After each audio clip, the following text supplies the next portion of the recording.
Don't be dipping your fingers in his special demon sauce. What's wrong with you?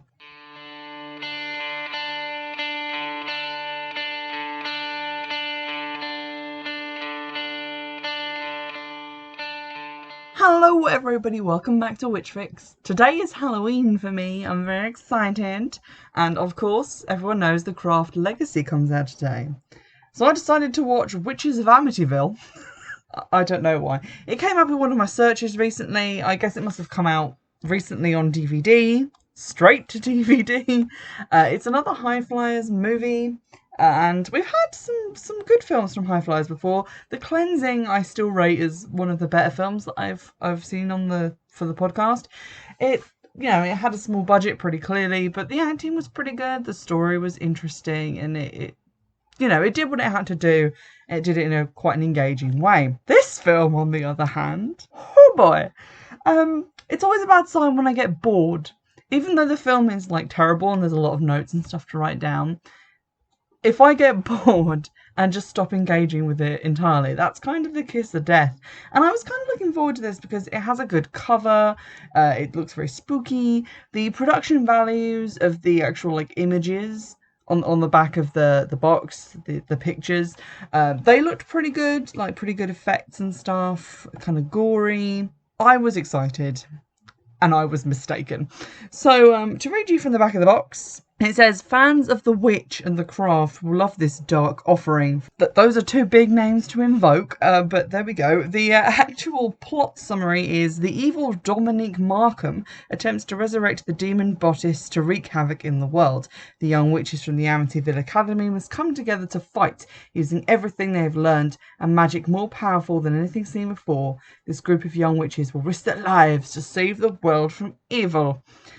And now, usually, there's some relation between what's written on the back of the box and the content of the actual film inside. There's basically none. The actual story of this, all of the girls at the academy are evil and on the side of Dominique. Only one of the girls from the academy ends up on the side of good, and she is only at the academy for, I'm generously going to say, 45 minutes. So whoever wrote that back of box text needs to be fired, quite frankly, because I don't think they watched the movie either. I'm just going to trigger warn at the start of this. The movie is a certificate 15, and I'm going to trigger warn for some hanging/lynching that happens in the opening minutes, just because that might be distressing to some. It's incredibly poorly acted, so it won't seem real, if that's what you're worried about. But there we go. And the movie is an hour and 27 minutes long, which is 27 minutes longer than it should be. And it has cojones the size of fucking blimps. This movie thinks so much of itself, and we'll get into it as we go through, because it's annoyed me now. I'm annoyed. We start in the woods with some historical people in some of the cleanest, most nicely ironed clothes I've ever seen, dragging 3 women to a tree to hang them for witchcraft. These women are also very clean. They show no signs of having been, maybe kept in prison or subjected to some sort of trials, or maybe even just dragged from their homes. No, they look fresh as daisies, and one of them has bleached blonde hair in ringlets, which is definitely something that they would have had back then. Huzzah! Realism. They drag them to be executed. The 3 witches are chanting in what I'm going to say is Latin, because isn't it always? But the word Nosferatu was definitely in there. So I feel like they just picked creepy, cool-sounding words to say as well, including Nosferatu, the vampire. The strangling then takes place with the women being hauled up on the nooses and coughing. I don't know that you would be able to actually cough if a piece of rope was constricting your windpipe, but I'll let that go. What I won't let go is the blonde one, kind of shaking from side to side and then going, and just tipping her head to one side with her tongue out oh, I'm dead now. This is acting. So that pretty much sets you up for everything that the movie has to offer, i.e. terrible attention to detail and poor acting. Also, there's a title card at this point. We've already had one that says Witches of Amityville at the DVD screen, but now it says Witches of Amityville Academy. So this movie has 2 titles, and both are in the movie. Back in present day, bearing in mind we never got told when the history part was meant to be taking place, 2 burglars arrive to break into a safe that's meant to be in this house that they've gone to.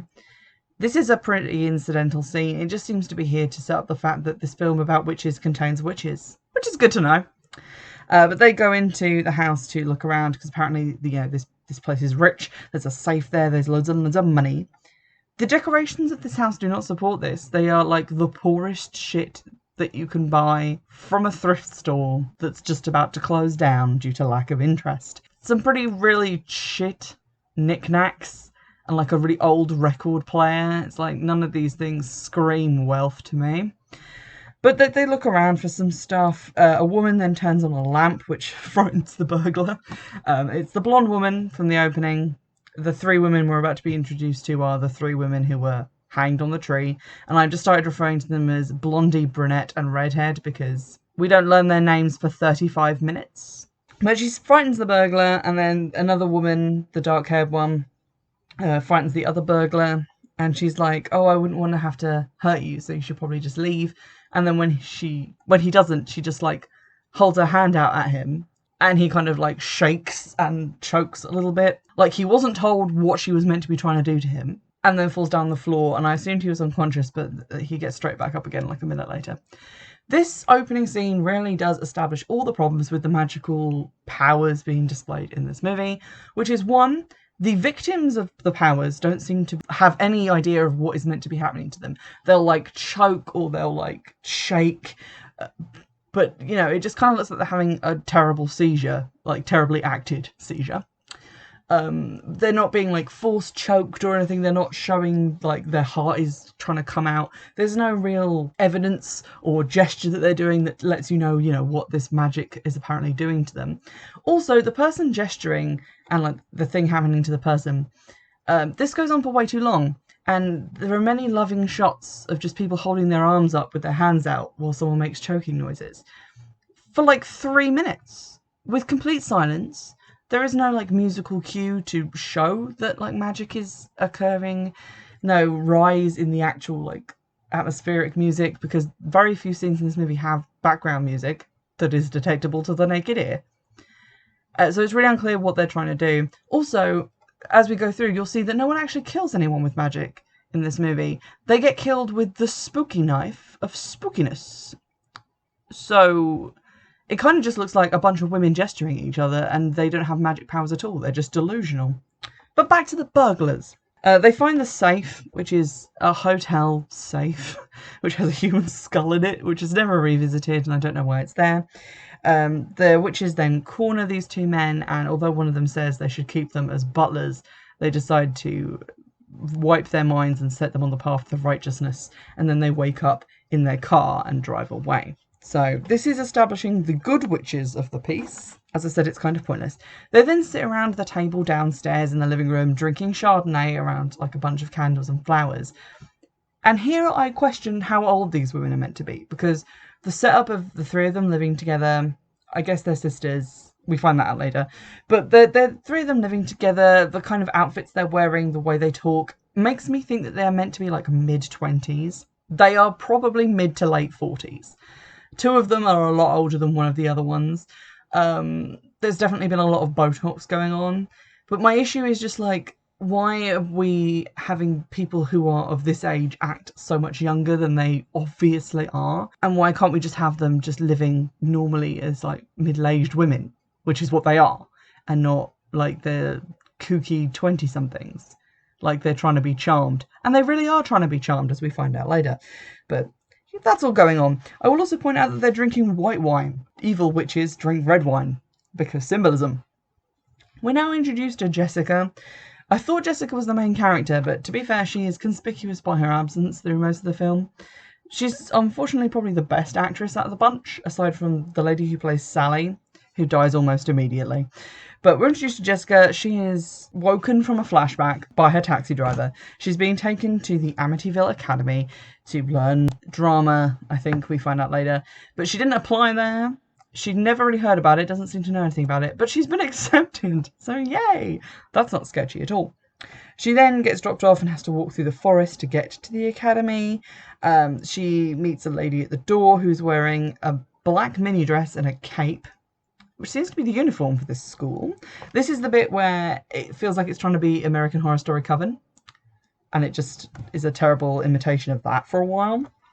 But they invite her in. She has only got one backpack with her, like a North Face backpack, and it's like, you're going to this academy, to school, presumably for the year. Where is all your shit? Why is it this one backpack? I don't know what to tell you. But she's introduced to Catherine and a bunch of other girls who go to the school. They all seem kind of stuck up and a bit snobby. They tell her about Miss Morecambe, who is Dominique Morecambe of the Back of the Box fame, who she's introduced to. Unfortunately, Dominique can't act that well, so her lines come off kind of funny. But basically, she says that she's welcome to the school, Jessica's going to get taught a lot of stuff, and then she gives her a contract on vellum to sign in blood and says, you will be ours for the foreseeable future. And Jessica's like, ha ha, or until graduation, right? And Miss Morecambe's just like, yes, if you like, sign the contract in blood. So she signs the contract in blood, which is like, this woman has no alarm bells. She's then offered a glass of wine, red wine, because evil, and declines because it's getting late, as opposed to it would be illegal for her to have this wine, because, I don't know, she sounds American, a bunch of the other characters are American. What is the legal drinking age here? Is it ever acceptable for a teacher to give you alcohol? Many questions, but she goes to bed. Her room, by the way, is pretty kick-ass. Wherever they Airbnb sourced this set from, looks really nice. Then we had a moment which was just so odd that it made me laugh out loud. Jessica goes to the window of her kick-ass new bedroom, looks out, and the good witches are clustered around the gate outside like they're late for a Halloween party and don't quite know how to ring the intercom, wearing like pale grey robes and looking up at her window. And she just looks at them like, what the fuck? And then she turns around because Sally enters the room, who's another new student, but never looks out the window or comments on the presence of these weirdos again. She just goes unremarked upon. Anyway, she meets Sally, the second best actress of the movie. Enjoy her for the 2 scenes she's in. And she says that she's feeling a bit funny from the wine, suspicious wine, and then promptly goes to sleep on the sofa.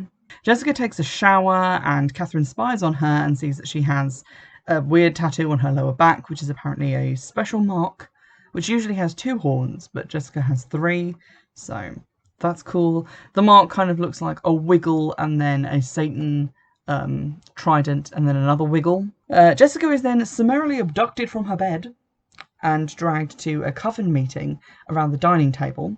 For the duration of this meeting, Sally is gagged.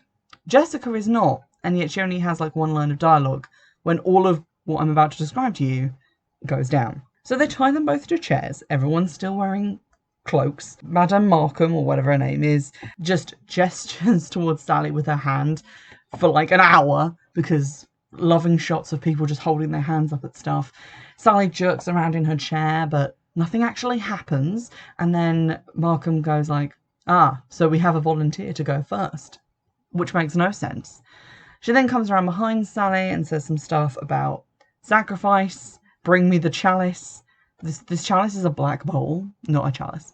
There we go. That's beside the point. She then says, with this power of blood or whatever, this demon shall arise and all who burned us at the stake shall meet their demise. Despite that everyone was hanged and we didn't even see a flashback of Dominique getting hanged, so don't know what her issue is. Her motivation never really enters into things. She's just evil because she is. Throughout this, Jessica just looks confused, but aside from saying, hey, stop it, once, she doesn't say anything. Even as they cut into the lump on Sally's throat that is a lump and a suspiciously different colour to the rest of her neck, and some lackluster blood sprays out from like 2 places, and then she dies. They put her blood in the bowl and I guess taste it, which seems like bad form if this is a sacrifice for a demon. Like, don't be dipping your fingers in his special demon sauce. What's wrong with you? So Jessica just sits there being kind of a limp fish, and then somehow manages to magic herself free. She crashes down the stairs, like into the foyer. She's wearing shoes, but they abducted her from her bed, so she can't have been wearing shoes in bed. They definitely wouldn't have put shoes on her just to sacrifice her at a table. So what? She put them on in between shots? I guess that's when she grabbed her bag of clothes, even though she's not carrying it in this scene, but does continue to change her outfit throughout the rest of the movie. I see you, movie. Anywho, she crashes downstairs. She's languidly pursued by some of these schoolgirl witches who just kind of come around corners or out of doorways and like finger wave at her and are like, hi. And then they don't do anything to stop her leaving. She runs like 6 meters from the house and through the gate, and they get halfway to the gate, see her exit, and like, well, she's gone through the gate now. We can't chase her because of reasons. So she gets to a graveyard, but then she starts getting a headache, and Dominique arrives to try and hold her hand out at her and do something magical that we don't know what, but it goes on for a long time. This is the point where the 3 good witches show up to rescue Jessica. They show up in a car and tell her to get in while they confront Dominique. Dominique is holding like one hand up, producing some very shit-looking green lightning. The other 3 are holding their hands up and they have like purple lights on their hands. That isn't like shooting lightning back. It's just like a light on their hand. And Dominique somehow, between like 2 shots, goes from, oh, I'm cocky, I'm only using one hand and half of my power to like get you, to like screaming in defeat as she's thrown to the ground.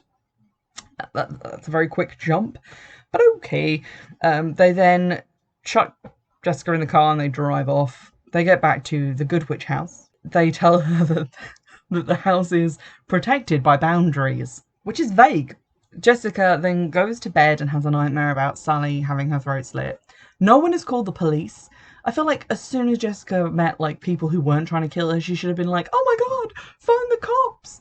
But she never does, and she seems to just accept everything that's happening to her in a very casual sense. I feel like she wasn't given a lot to work with script-wise, so I can't really blame the actress for this, but she rocks up at this people's house, and the next morning they sit her down like, we're going to tell you that you're a witch, you're part of our Good Witch bloodline, despite the fact that we've never met.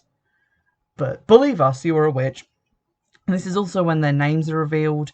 Blonde hair is Lucy, dark haired is Sam, and Elena is the redhead. The last name is Bell, which I guess is like a nod to the Bell Witch. I'm going to talk about the whole Amityville elephant in the room at the end of this plot summary, but I have thoughts. So they learn that they're white witches. One of them says lineage instead of lineage. Excellent. Then they explain to her about her past life memories and about how she will always be a witch when she gets reincarnated. And during this scene, it really feels like they're struggling not to laugh. Like, you can see them suppressing smiles and like pulling weird faces so as not to laugh. It's really off-putting for like the main exposition scene of the movie. They then light some joss sticks and have a joss stick dance party. They sort of dance and twirl around while chanting out of sync and out of time, again for too long. The whole thing is just very cringe. They chant the 4 elements, which in this universe are earth, fire, life and death. So there we go. Jessica just trusts these kooks. She doesn't question like the last people who said they were witches, killed a girl in front of her, and she still hasn't gone to the police about that, but these 3, they're trustworthy apparently. Then there's some like middle school level science tricks in this fucking scene where they'll gather around the cauldron to try and help Jessica tackle her, like tap into her power. So one of them like opens her empty hand and then closes it. Then we get a cut to a drastically different time, like the lighting has changed. And she opens the hand again and there's flower petals inside. And then the other one stirs a bowl of pink water with her finger and it turns blue. Which I think is what happens when you add something acidic to red cabbage water, but I could be wrong. She's like, oh wow, this is so cool. And it's like, really, bitch? Because if this was a YouTube video aimed at children, I would be clicking off of it. But there we go. She tries to tap into her power and 3 like locusts appear on her hand. But then she conquers her fear and manages to make a goldfish in the bowl of water.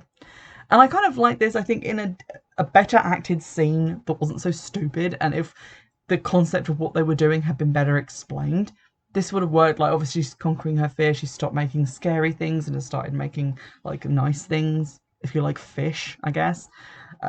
But as it is, this is just kind of like a damp squib. Meanwhile, the teacher, Dominique lady from the academy, takes a bath in blood because why not? And this is where the movie has its first "you have massive balls" movie moment, because another academy student perspective victim arrives and is let in as Dominique luxuriates in her bloodbath. And she keeps snapping her fingers, and this girl like starts to have a kind of standing seizure, which is, I guess, what all magic does in this movie. And then she falls on the ground, and we hear sounds to suggest that like bones are breaking each time Dominique is snapping her fingers. And this is almost exactly like the scene from the new Suspiria movie, where, you know, during the dance, as one of the characters is dancing, another one is being thrown around the room and her bones are being broken. So that they just kind of ripped off a lame attempt at doing the same thing, but Suspiria is like a genuinely great movie, and this is just a pile of straight to DVD trash.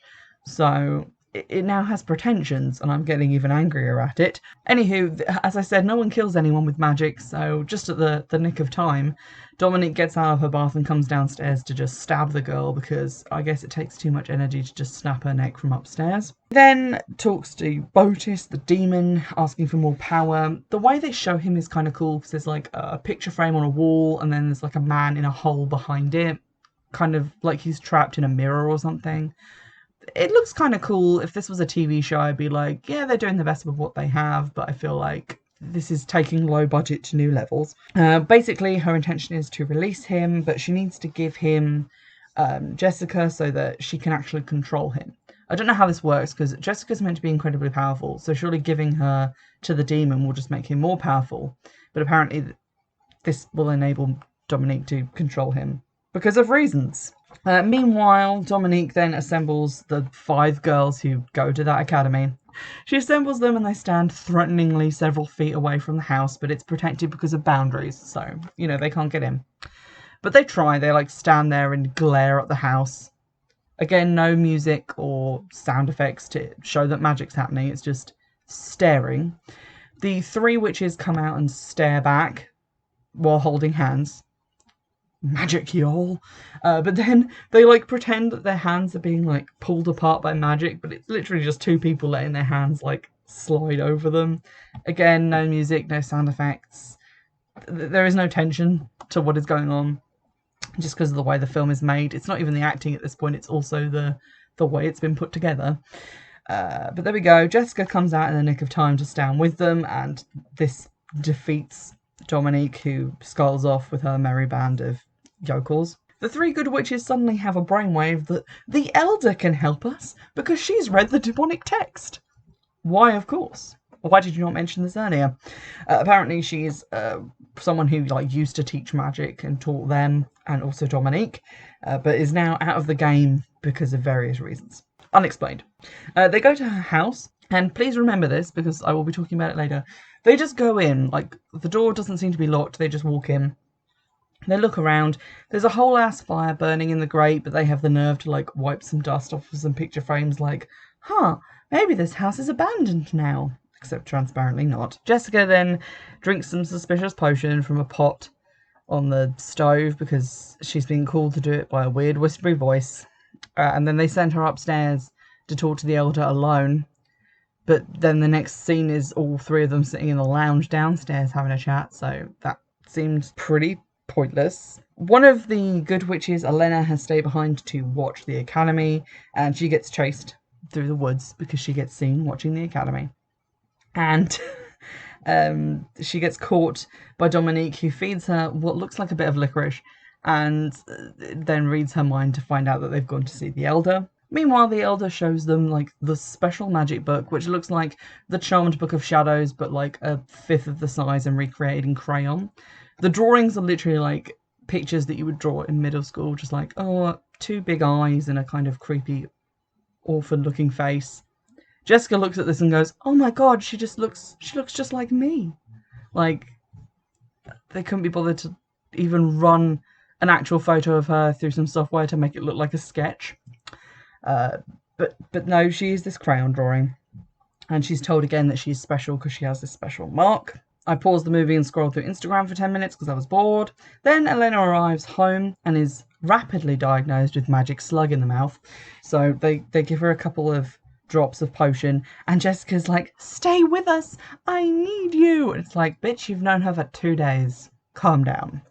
But then they like get her to spit the slug into a bowl, and the slug extraction bowl looks exactly like the ritual sacrifice bowl from an earlier scene.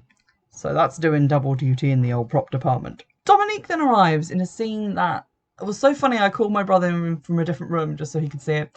She like storms through the woods, throws her hand up to like dramatically force push open the elder's door, and it creaks open like someone on the other side is not pulling very hard at a small piece of fishing line.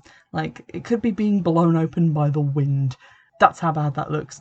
And okay, maybe she was doing it to unlock the door, but as we already established when the other witches came, that door wasn't locked, they just walked in. So she opened a door with all the force of a light breeze, because she's so fucking powerful. She then uses that power to, you've probably guessed it by now, wave her hand at the elder for a little bit to make her shake around like she might be in pain from something, maybe a urinary tract infection, before stabbing her with a knife, because why the fuck not?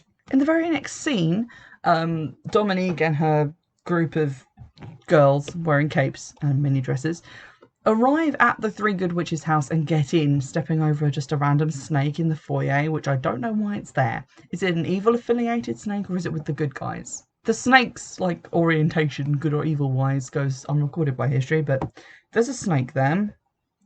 Somehow they can now get in the house. Does the protection only work when people are awake? Because that's lame. This is never explained, but anyway, they use knockout dust on the three sisters, who, all of them, when they get, because they're already asleep, so they blow this dust on them to, I guess, keep them asleep, but they all, like, move their head to one side and, like, let it hang down, like they have somehow become more asleep than they already were. You're either asleep or you're not, my friend. What's happening? But they don't use it on Jessica, who then screams as they try and, like, get her out of the house, and it's like, why wouldn't you knock her out, just so she'd be easier to carry? I'm starting to lose the will here. Anywho, Dominique then has her own little joss stick party in the house for no discernible reason, just so she can repeat the chant about, you know, the demising and the rising.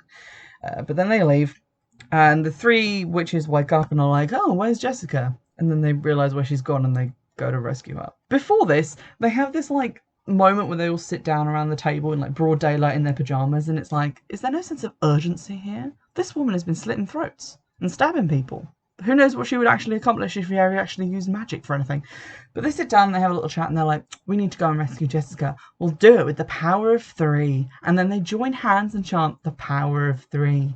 The power of 3. And I'm like, bitch. First you come for that scene from Suspiria, and now you're coming for Charmed. This is like Charmed self-insert fanfiction. This why is this here? You have to know. If you're making a film about witches, everyone knows about Charmed. Come on. This is just ridiculous. So the gall, again, of the movie just utterly staggered me. For once, actually, in this one scene, they use a musical cue for the magic, because they all go to the gate of the academy, which I guess must be sealed with magic, even though we're never told that. And they sprinkle some powder on the floor, and then the blonde one like holds up her hand, and it actually feels like she's doing something instead of just holding her hand up. Like, there's a definite kind of flex to her hand, the way the camera's moving on her, the way the music kind of punches up. You feel the sense that she is using some sort of outside force and not just standing there like a dipshit with her hand in the air. So, this one time they did it correctly. It was potentially an accident. They go in and scuffle with the schoolgirls, and then they scuffle with Dominique for a bit because she's using a poppet to try and hurt Lucy, who again kind of flops around and coughs and chokes on the floor before they stop Dominique from doing anything, because no one can be killed by magic in this movie for some reason. They have kind of a confrontation. They do the same lightning thing as they did in the cemetery. I don't know what's meant to have changed, because it's still 3 against 1 and they won last time. So they win this time, and Dominique disappears in a little puff of smoke down to the basement where all the demon shit is. She then talks to the demon and vows to give him his final sacrifice if in exchange he wipes out the Bell Witch's entire bloodline. I was expecting some kind of twist here, but there ain't one. She then picks up her foam LARPing sword and slits her throat with it, and the others arrive just in time to see this. She kind of turns into Bottis as he is freed from his like dimension or whatever, and then they all like run away and run outside to have like a little meeting. The blonde one delivers a line so badly here that I cannot believe this is the take that made it into the film. But she says, "We have to banish him so his power doesn't go stronger." Go stronger? Okay. And they didn't think, maybe we should get her to say that again in a way that makes sense. Nope, that's the one they used. The demon then comes in and grabs Jessica, who, at this point I realised, had been kind of absent from the movie for a while. Like, they had a scene where she was, like, learning to use her powers by moving a small log.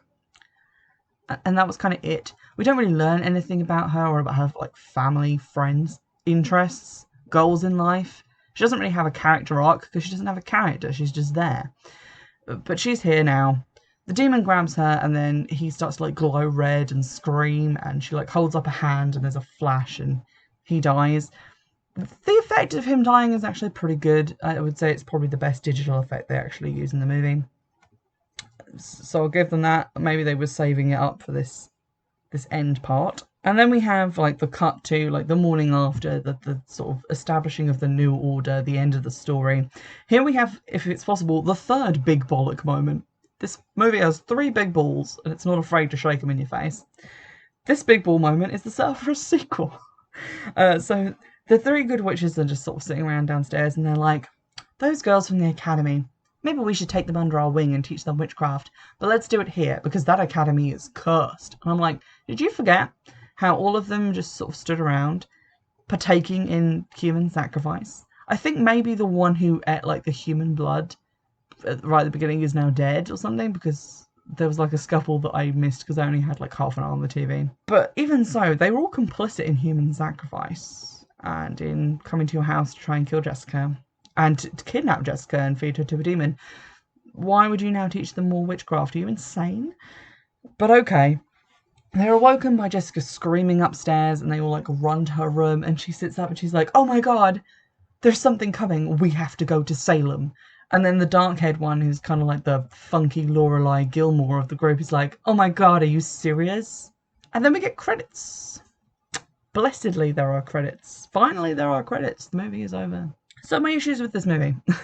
I have some. One, the acting is just pretty terrible, like uniformly across the board.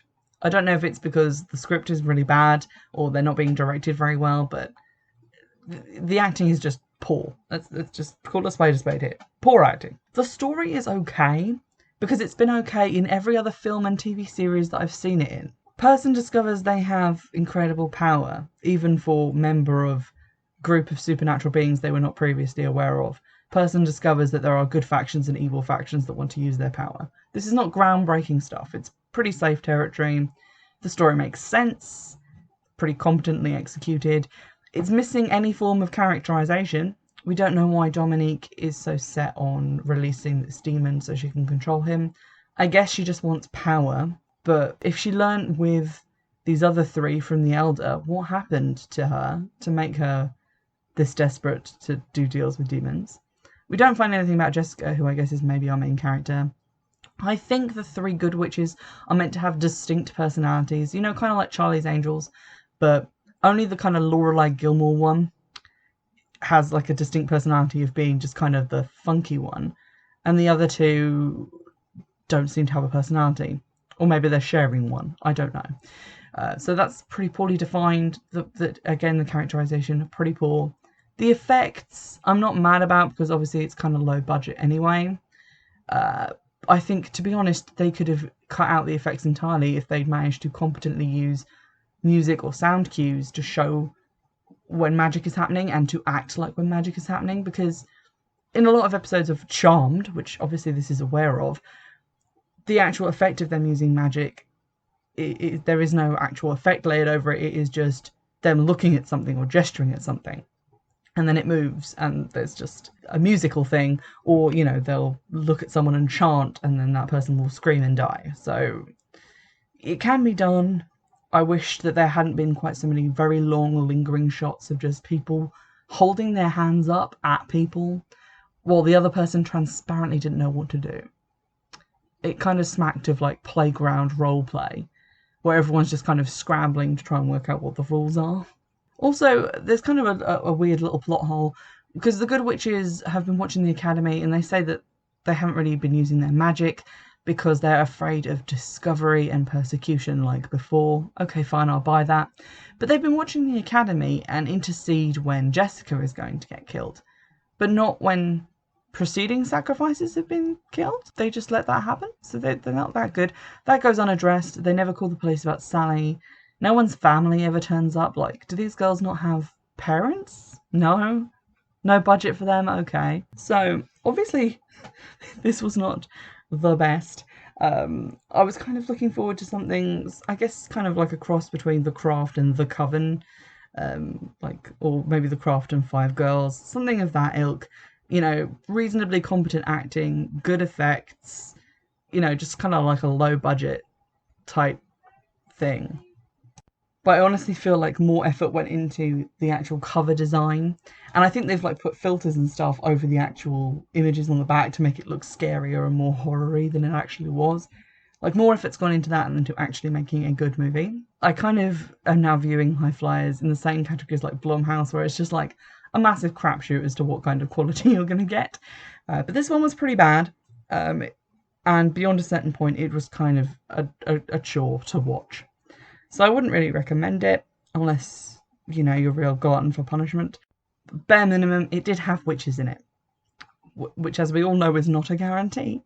I'm just going to address quickly the whole Amityville thing, because I don't know why that's there. They do mention that they are in Amityville. For anyone who's not aware of this, Amityville, like the Amityville Horror, the film, is basically based on the idea that there was this horrible family annihilation murder that took place in Amityville, and then someone wrote a book about it, and like there's been films and stuff based on the fact that a couple or like family who moved into it afterwards kind of voiced feelings that the house was haunted.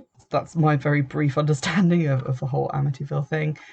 I don't know why that's here, because aside from just the cachet of the name, there's a lot of bad movies out there with Amityville in the title, like The Nun. Like, The Nun came out, and then there were a bunch of shitty horror films about nuns. The Amityville Horror came out, and then there's a bunch of shitty horror films about Amityville.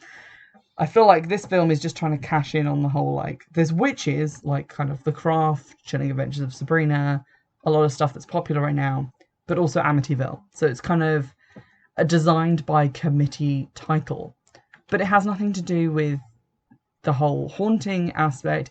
It also mentions like the Bell Witch, as in their last name is Bell. It just feels like someone's kind of tried to grab bag a bunch of stuff from different horror movie franchises or different witch franchises and cobble it together into a movie. And it definitely feels that shallow. And to be honest, I don't really know how I feel about the whole Amityville thing, because it's just basically a horrible true event, and I'm not really comfortable with cash grab movies based on it, or based on the sort of perceived horror of haunting or demons being responsible for it.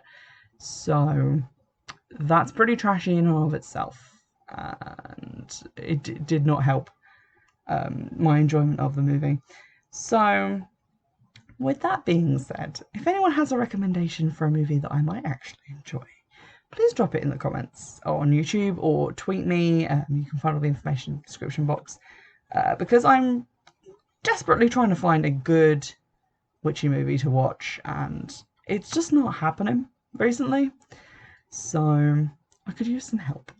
And in the meantime, I'll see you in the next one. Bye!